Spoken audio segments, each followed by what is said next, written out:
Good morning, everyone. I'd like to welcome you to the session this morning. I'd like to thank you all for getting up early this morning to watch. I know this is a lot different than what we normally do here at Wilderness Week, and it's trying times for all of us, and hopefully this time next year, we'll all be back together again. Uh, the name of this session is Let's Talk Trash in Bear Country. A lot of it has got to do with trash, the effects that it has on our black bear. Also, some of the things that we can do as humans to reduce this problem for our bear itself. So we'll go ahead and get started with our program. So it's, again, let's talk trash in bear country. The American black bear is an icon of the Smokies. Most of the people that come here, to this part of the country want to see the bear. And then again, it is the icon of our area. It's always been that way from the photos you can see, even back, years and years ago until now. People visit the park, they visit the local areas, and that's their interest, is they want to see the black bear. These are a couple of small cubs that I had photographed over in the Cosby area of the national park. They're really small, still with the mother. You can't see her, but she is actually at the base of the tree watching her cubs. She sent the cubs up the tree for safety.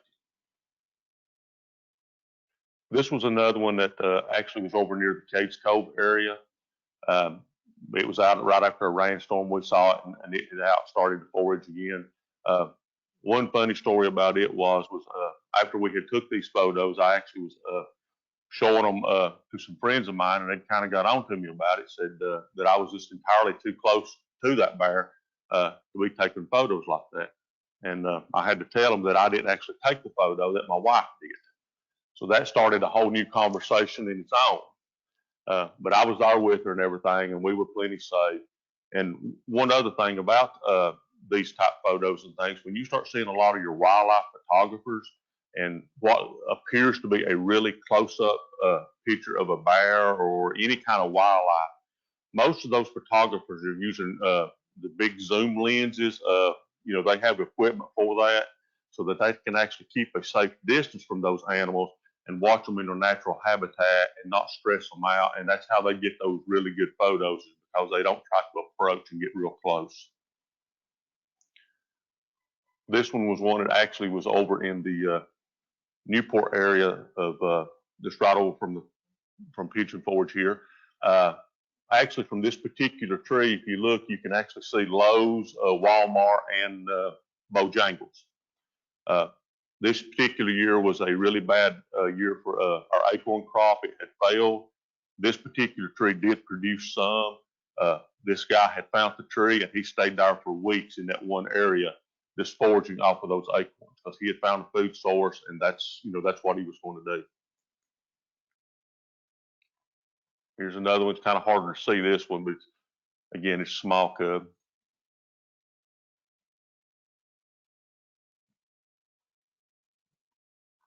course, this was a real big one up in the national park. Again, it was probably taken by a wildlife photographer or somebody to that effect.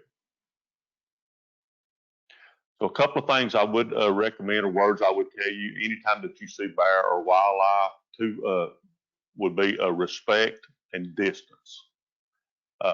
Again, we're talking about black bear. So our black bear, they're nothing to be fearful of, but do respect that animal for what it can do.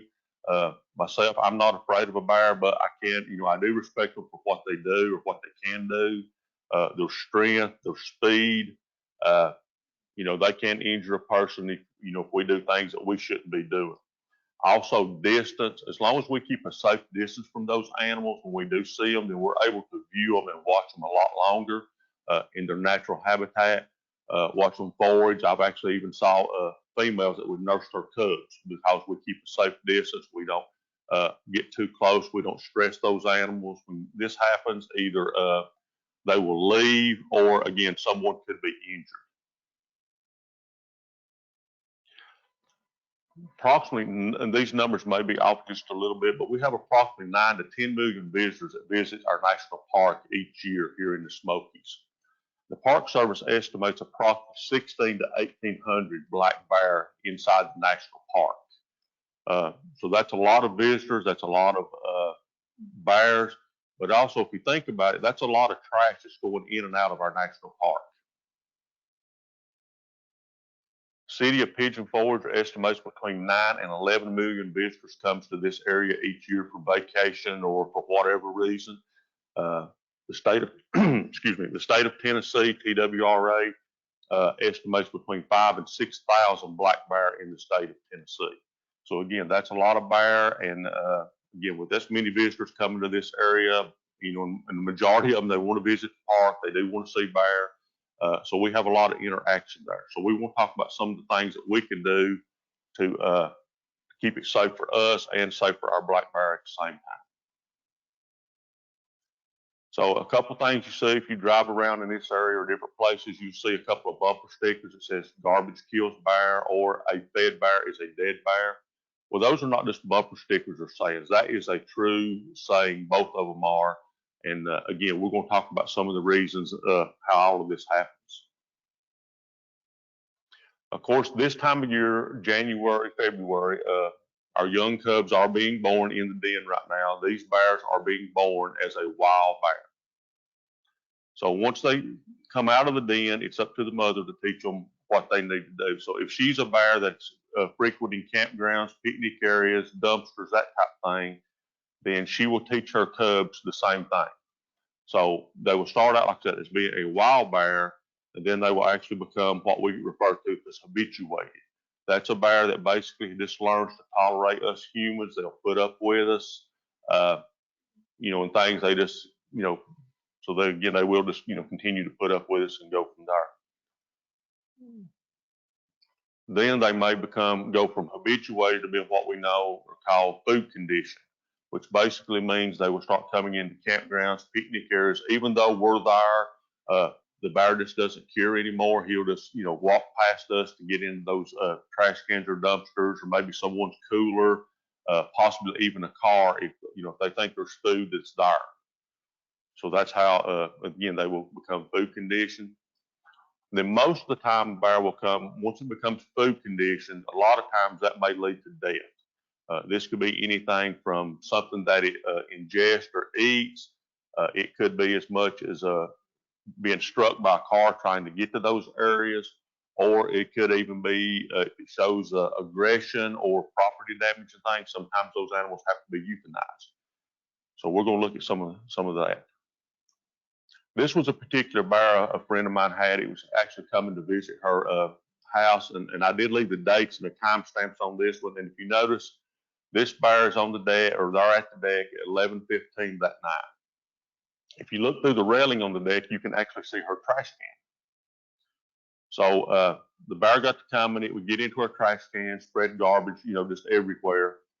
And she told me one day, she said, you need to come and get that bear. I said, well, we can't just come and get the bear. I said, you need to quit leaving your trash outside. So it went on. So we talked about it a little bit. And so I told her a few days later that I did go, and I said, I went up there and found that bear, and I talked to it and told him to quit coming to your house. And he replied back to me, said, well, if she don't want me to come to her house, she needs to quit putting her garbage out because her cooking is killing me. So again, so I told her, so she didn't think that was real funny either. But again, you can look at the timestamp on this particular one. Within about 15 minutes, he already has the trash off of the deck, out in the driveway, and he's going through it. And of course, you can see he has the bag and he's carrying it off someplace where he feels a little safer and he can go through it and see what she's thrown away.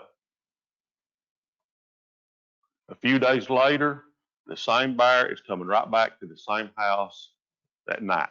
Again, 127 on that particular camera. He goes right back to the same exact corner where he had found the trash can, where he had found the food reward. So they're very smart. They know where they get food.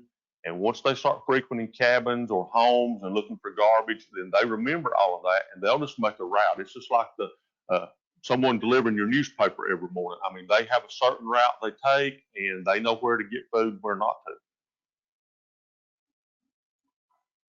This was one that a bear had come into. This was actually in the city of Newport. It's hard enough to get the teenage boys to carry the trash out the first time, but it's something else when they have to come back and clean these messes up where where they had left all the garbage out and the bears had got into it and just spread it everywhere. And I'll go back to the other photos we had where the bear was coming into the area at night, coming into to the lady's home. The same thing with the garbage we just saw, that was done at night. But as they get more used to coming into these areas and they become more habituated, then they will start becoming what's known as day active. So then they'll start coming into these areas again, looking for food scraps or garbage, anything like that. What really worries me about this also is of course, the bear's losing its fear of humans because he's getting day active and coming in. But also, daytime is when our small children or grandchildren may be outside playing or whatever, and they may run around the corner of a home just outside in the yard playing, and then all of a sudden they run upon or startle a bear that may be going through the garbage and stuff. And a lot of times that may scare the child. Well, it may run, and when it does this could trigger a whole different set of circumstances and things going on. So again, a day active bear in residential areas and stuff, I mean, that's kind of a concern. And most of the time it all starts by just being food related. Again, this was another one this one was actually in the Gatlinburg area, but again, day active bear coming in, he found some garbage, was able to carry it off into the woods to where, again, to where he could, go through it and see what was there. This was actually from a rental cabin. So again, coming into these cabins, we have a lot of that where people will leave food out for bears in our rental cabins. They want to see the bear, so they'll leave food and things like this out to attract the bear. But what they don't realize is they're going home. Well, the bear don't know that. So the next time the next renters that come in, you may be putting them in danger by doing this. Again, here's another one. Same time of year, you can tell by the leaves on the ground. Notice how the female is eyeing the bird feeder. So again, we normally recommend to put the bird feeders out, usually maybe December or even January, when there's actually a shortage of seeds and things, maybe for the birds, but also when the bear are actually in the den. It's a little safer to do that, and then take them out or take them back inside early spring before bears come out of their den and start wandering looking for food. Also, if you'll notice the cub that's near that fire pit, and we'll talk about a little more of this later, but also a lot of people want to burn garbage, especially in campsites. They will burn their trash, their garbage. I saw them pour bacon grease and things in the fires thinking, they'll get rid of it. Even though it's burnt, those bears can actually smell that. And a lot of times they'll eat those cinders and things, and that actually will make them sick. And again, it could kill them in that respect also. Again, this is an old photo inside the park. Bear come in, probably an unattended picnic area. Again, he had got day active. He got used to coming in and getting food rewards. So he just started losing his fear. So day active, I mean, he'll come right in, in the middle of the day, somebody picnicking, and just get right up on the table and go through their picnic. It doesn't matter whether it's in the truck or what it is. I mean, they just don't care. If it's food related, they can smell that. They'll climb up in the back of our trucks and everything and go through the garbage or the cans, whatever may be in there. Again, here's another one doing, same thing. You can see the garbage right there. And nobody's exempt. This was actually a garbage truck that used to be parked at park headquarters or at the maintenance building right below. So again, no one's exempt. 1,800 bears in the park. They'll come in and check out those dump trucks or those garbage trucks and things also. My understanding after this happened, they actually started parking the trucks someplace else. So to again keep the bears from getting into them. The dumpsters and things here, again, they'll raid those dumpsters and get into them. I've seen a lot of this where people would go in to a dumpster area or a trash can or something, and maybe it's full. So they'll just set it on the ground thinking that, well, when the guy comes to empty the dumpster, then he'll go ahead and get this also. Most of those drivers are not going to do that. I mean, they're paid to drive that truck, empty those dumpsters. they're probably not going to pick it up off of the ground. And when it's like this, I mean, that's just leaving it there for everything from our bear itself to smaller animals like raccoons or possums, mice, things of this nature. And again, they'll get into that and spread it. You know, it's just an eyesore for us to see, but also it's unhealthy for them at the same time. This one was actually at a motel in Gatlinburg, and I'm not even sure if the people here even notice the bear, but that's another thing that we have to do is just stay on top of this. A lot of times we get complacent and we think, well, there's that bear back again. I run him off 3 or 4 times. He just keeps coming back. Well, we just have to keep running him off. Actually, years and years ago, there was actually a motel in Gatlinburg that would actually charge $20 more a night for you to get a room on the side of the dumpsters. And that was because those bears would come and frequent those dumpsters, so people could just look off the balcony and they would see the bear. And a friend of mine told me that he'd heard the rumor, so he went to check it out and said he actually counted 13 bear in their dumpsters at one night, at one time. So, you know, that's a lot of bear, and, you know, there. Another thing, we talk about getting into garbage and food and things. Well, a lot of times is our household chemicals, cleaners. Again, this one, Downy bottle. You know, most of these type of chemicals and things, if we humans, if we get into that or we ingest it, you know, we can call poison control. Most of these have numbers on the back of them. You know, if you ingest it, call this number, you know, for help or seek medical attention. Well, bear and things can't do that. So again, if they get into this and they ingest these chemicals and things, you know, you never know what it's going to do. I do know of a couple situations where bear have actually got into antifreeze, and it did kill the animals. And from what I understand, that type of death is a very cruel, very violent type death. So I don't exactly know what all it does, but again, them swallowing those chemicals and things, you know, it does kill them, and it is, like I said, it is a very cruel death. This was a bear that was actually, again, in Newport several years ago. He actually got the name Cheese Puff. And again, back into the garbage. Of course, it's on top of this construction dumpster. But also, if you notice the big jug, it's stuck on its head. And this particular bear was in town for about 2 weeks. Every time someone would see it and report it, by the time the officers could get to it, then the bear would be gone and they couldn't find it. So finally, one of the officers was actually just out patrolling, just looking, you know, trying to find this animal. And the bear actually walked across the road in front of her, and she was able to sedate it and then get the jar off its head. And this is them actually cutting it off there. So this particular bear actually had went 2 weeks with this jug up on its head. So I'm not sure. Someone said at one time they thought it was submerging it in water to drink. I don't know about that. But again, for 2 weeks, this bear didn't eat, just because of having a jug over its head. Teeth, of course, as we all know, a lot of our human foods and things that we eat have a lot of sugar and things in them.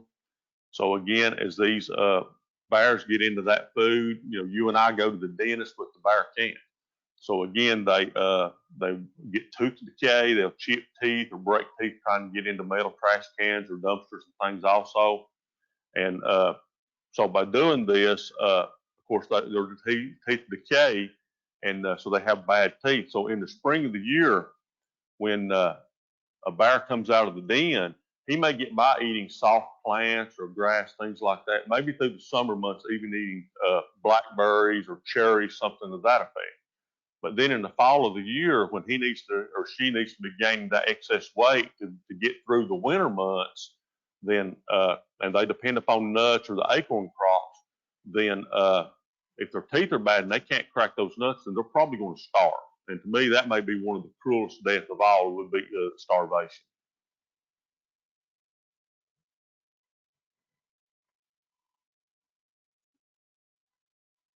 Again, here's another one. Again, a little better photo, and you can see the bad teeth and things in it. But also notice the red in the gum line from the infection. And we all know that the infection going untreated, whether it's in us or an animal itself, it can spread through the whole body of the animal. And again, that's that could be dangerous and it could lead to death also.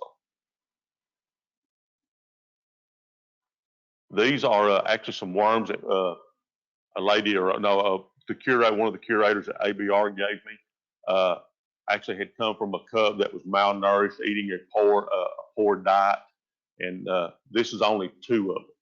One of the curators told me that they actually found one that just the one worm in a cub said that worm measured 13 inches long. So, and said this little fella had several. So again, poor diet, garbage, things like that will also cause this also. This was actually some bear scat that I had found near a campground, and you can look in it and see all of the garbage. And this bear had ate this, and then of course it had passed on through, and you can see some of the things and stuff that was in it. This also was another one that we found in the same campground, near the same dumpster area. And you can see the strings, and again, a lot of trash and stuff that was in there. This was actually an image or a photo of a bear that actually came into ABR. He was named Milo, and they knew he was sick when he came in, so they took him down to the University of Tennessee Veterinary School, where they checked him out and they realized that he had a blockage. So they went in to remove the blockage, and when they got it out, it actually was part of a rubber balloon, like you may use at a birthday party or something to that effect. So again, had to come out of garbage. The bear was in somebody's garbage somewhere, maybe after some type of a party, and he had ingested this balloon, and of course it created a blockage in him, and of course a UT had to get it out. And here's another one of the vet staff, again, still working on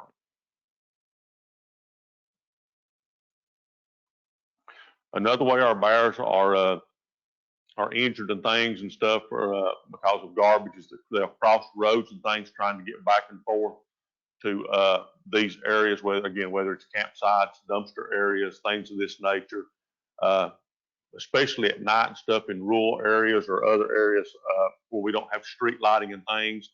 They're black. You may come around the curve or something, and there the bear is right in the road, and you don't see it before you know it or before you hit it.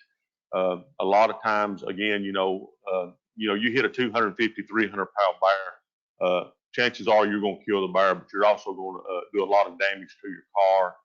I know of some people that have been seriously injured just trying to swerve and miss these animals on roads and things. Again, here another one, which these are were taken actually inside the park. But this particular female had a couple of cubs, and all they know is they turned around and mama's gone. So they're gonna run for her, and of course she's in front of the little blue car there. So again, they just take off and run. They don't know that they've got to stop and look both ways. They just run for mama. And a lot of times they may, get into traffic to run in front of cars that could also, be killed. And again, it's just going back to trying to get back to those trash and dumpster areas. Another thing that will lure these animals in or out of their habitat and into more developed areas, and so that increases the poaching part of it. It makes it a lot easier for poachers to take these animals illegally. I'm not sure about now, but used to years ago, their gallbladder was a big commodity that they would poach and take the gallbladders and things. They could sell it. Claws is another thing. Of course, their fur, and then also we have what I call head hunters or trophy hunters, where somebody's just looking for something to put on the wall, but they don't want to go out and do it legally. So they will poach and take these animals illegally just for that purpose. So again, anytime they start getting into these rural or not rural, but the developed areas, it just increases the chances of them being poached because it's so much easier for someone to do it illegally. And then, of course, once these animals come into these areas, they start doing other things that they shouldn't be. They could also have to be euthanized. And that could be anything from if a bear comes into an area and he starts trying to break into outbuildings or garages to get things, doing property damage, then they will euthanize that animal. Again, we talked about them being sick from chemicals or food blockages, different things. If they're ill, a lot of times they will, they may have to be euthanized. Of course, aggression, showing aggression toward humans and things, they just can't tolerate or, have an aggressive bear around that may injure or maybe even kill someone. So sometimes they'll do that. And then also we have human fear. We have people that if they see a bear on their property, it just scares them to death. They don't know that maybe this bear, it may even just be passing through, not even gonna hang around. But they'll see a bear on their property and it scares them. So the first thing they want to do is they'll go out and shoot it, trying to kill it. Sometimes they may kill it, they may wound it, and it goes off and suffers until it does die. So again, that's some of the reasons why bears are put down and how they can lose their lives. Again, a lot of it just goes back to garbage and food. This was a bear that actually was put down near the Laurel Falls area several years ago. If they've not changed it, when you start up Laurel Falls, there's a sign right at the trailhead. And I think the wording on it says something like, "Did you kill this bear? Did you help kill this bear?" I can't remember the exact wording, but this bear actually was frequenting that trail. That trail is very, very popular, especially in the summer months, because it's not very far up to the waterfall. There's a lot of people go up, a lot of picnickers, people go to see the fall. A lot of food and garbage goes up that trail. So people will go up, and maybe if they don't eat all of their sandwich or their peanut butter crackers or whatever, they may just pitch it off to the side of the trail thinking, well, it's no big deal. But all of those attractants will attract the bear to those areas or those trails and things too. That trail is really known for a lot of bear in the months because of that. And this particular bear here actually had bit a gentleman on the foot up next to the waterfall. And of course, this bear, he was trapped and he was euthanized for that.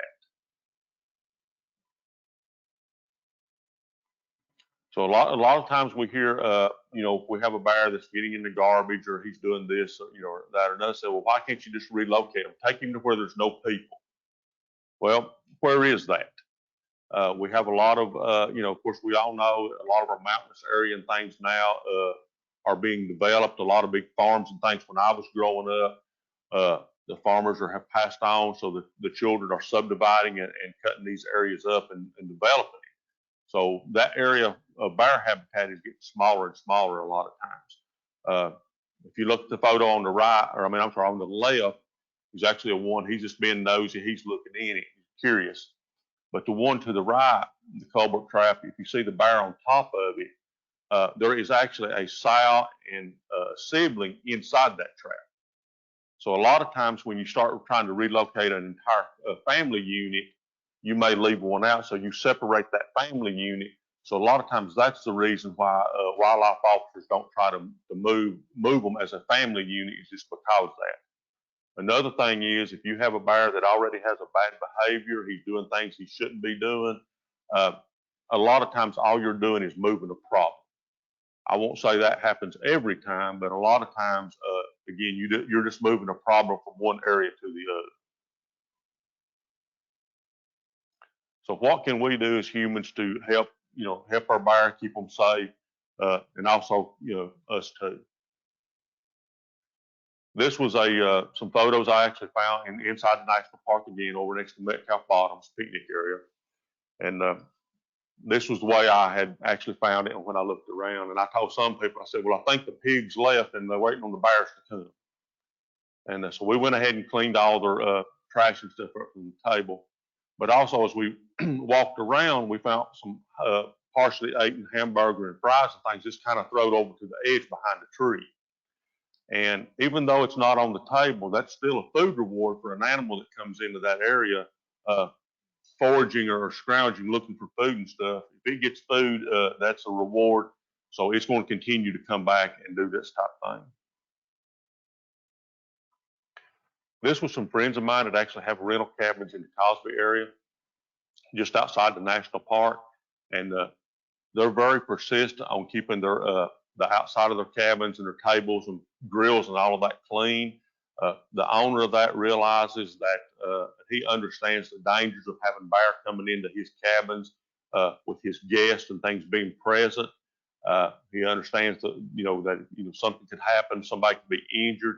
He doesn't want that, and he understands. So he's very persistent to keep those cabins and those areas outside clean and free of any kind of garbage, and keeps the grills and things like that clean also. Again, this is an old photo from the park. Again, bears come in and got into somebody's picnic there. But if you'll notice, all of the people, nobody's just they're just taking pictures. Nobody's actually trying to run the bear off or stop it. They're just sitting back watching the show. See a lot of this in campgrounds and things where people would just throw, their garbage and stuff. They'll throw it in the fire ring or the fire pit to burn. Again, you can see the partially eaten sandwich and things. Again, this, even if they burn it, it will attract those bear into those areas and things like that. So again, that's not really a desirable. We just need to bag it up and take it to the dumpster and dispose of it properly. And again, if we're not using our fire to burn our wood and stuff in, then this is, more of a desirable. We don't see the garbage and things like that in this pit.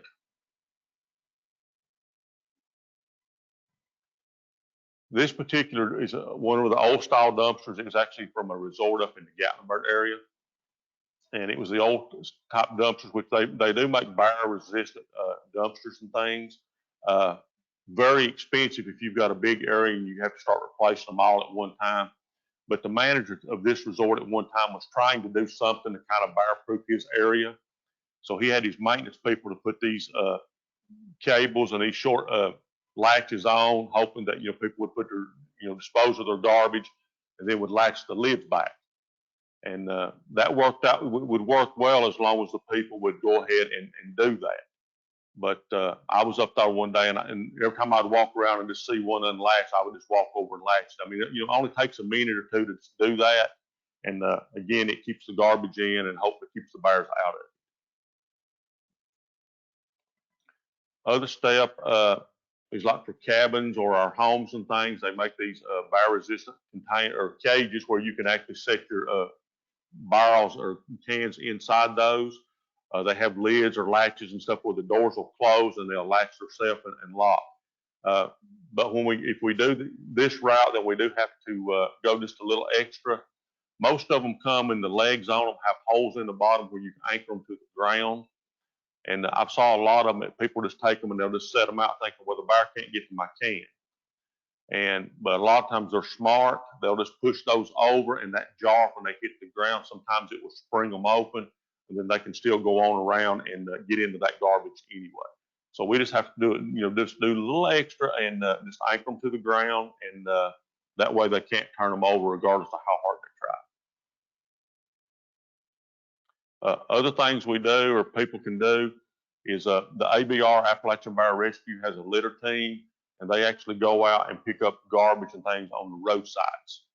So again, they'll pick that up. It makes the environment look a lot better. It helps our water, groundwaters and things also. But then also it keeps animals, bears, different things from getting into all of this litter and this garbage.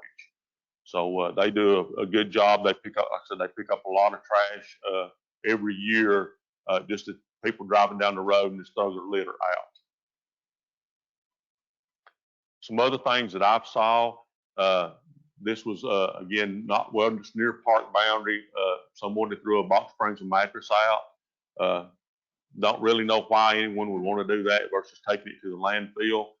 But again, bears normally sleep in trees or on the ground, so they really don't need our box springs and mattress. So, just take it onto the landfill.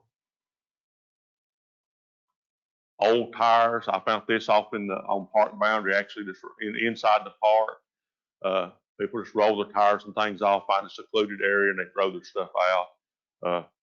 Bears walk everywhere they go, so they really, again, they don't need our tires and stuff like that. And this was some others. It's kind of strange. It's kind of hard to tell what they are, but these was actually some commodes that someone had threw out. And again, 2012, I completed all the trails in the park, and during that time, I saw a lot of bear, but I never did see a bear using one of these. So again, this is just something that, we just need to take them to the landfill, and it just makes our environment look a lot better and everything. This is back to the same resort I was talking about in Gatlinburg, and you can see on this particular one how they have latched the dumpsters and stuff. They did put signage on, but I covered it up just for the legality reasons because it had their names and things on it. But again, they were putting signage on their dumpsters as to the importance of keeping them latched, disposing of your garbage, and even some buyer safety tips. So their manager at that time was going above and beyond trying to make their place, buyer safe.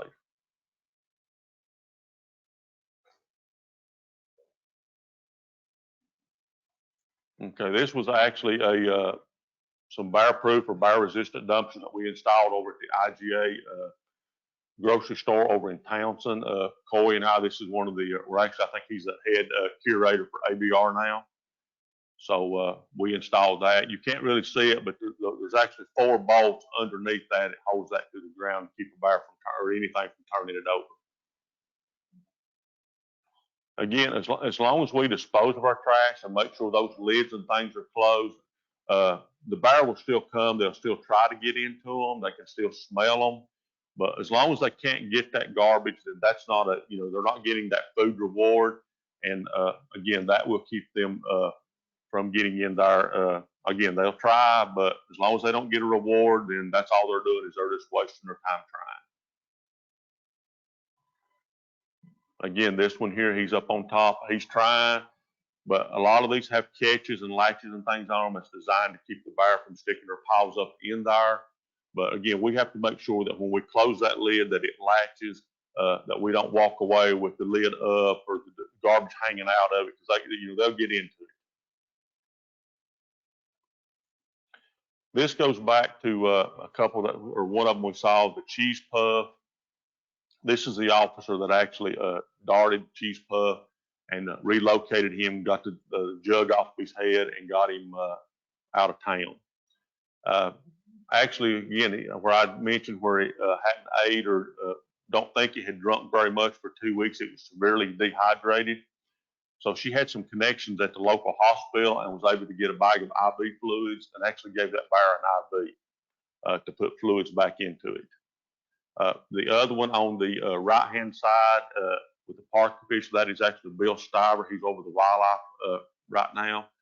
And I'm not sure why they're moving this cub or this bear that he has in the rescue litter, but I guarantee you he's making some little girl's day.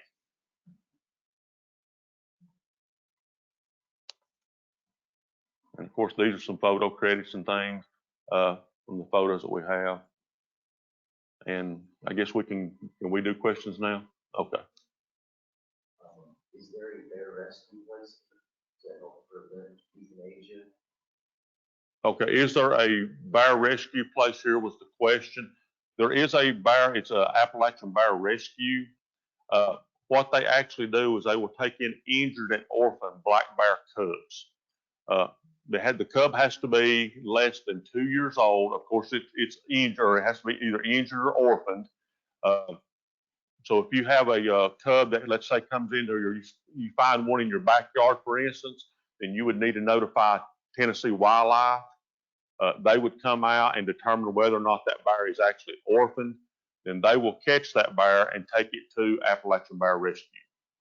That facility is closed to the general public, or it's actually closed to the public because they have to keep the human contact to a very minimum so that they can return these animals back to the wild. Even the curators and things that's there, they work every day trying to come up with new ways and different things, how they can even minimize the human contact that they have now. So, but you can actually find their, just go to AppalachianBearRescue.org, I think it is. And you can see their website, and they are a nonprofit organization.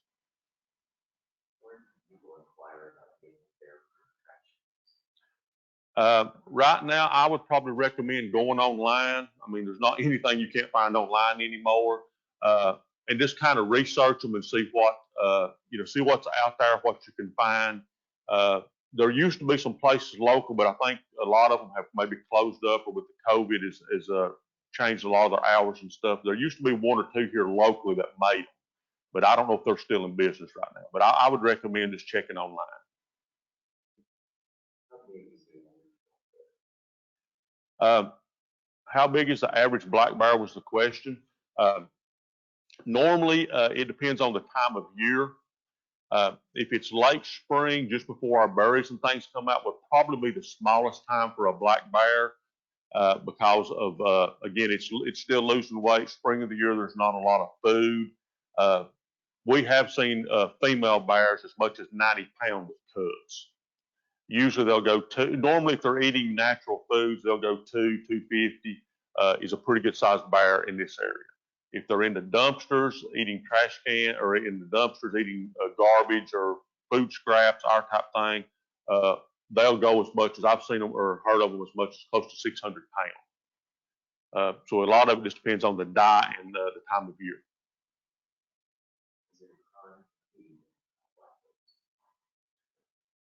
Some areas in some states, I think the question was, is it a crime to feed black bear? In the state of Tennessee, there is not to my knowledge, there is no law that prohibits you from feeding wildlife. If you're talking about black bear, I really don't know. I don't think there's a law that says you can't, but as far as hunting, if you are a hunter, you cannot bait or leave food out to attract bear. I think you have to have it up so many days before the season actually starts.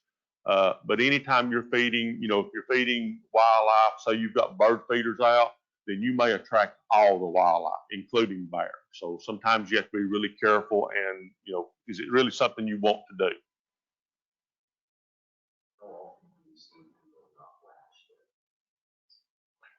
How often do we see people not latch their trash cans? A lot of it depends on the area you're in, but we see it a lot. We see it a lot. I mean, people are getting better now than they used to be, but we still see it a lot. Either latches are broken and they just don't have them repaired, or they're full and nobody, they don't get them closed. Different things, but we still see it a lot.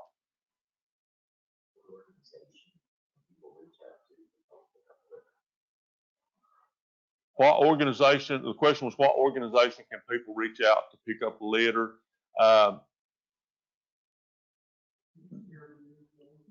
Some are one is Keep Sevier Beautiful in the Sevier County area.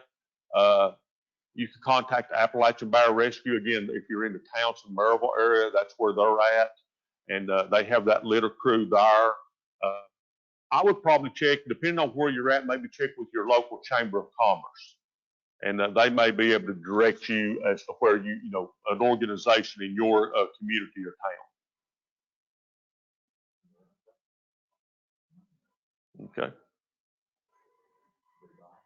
Okay.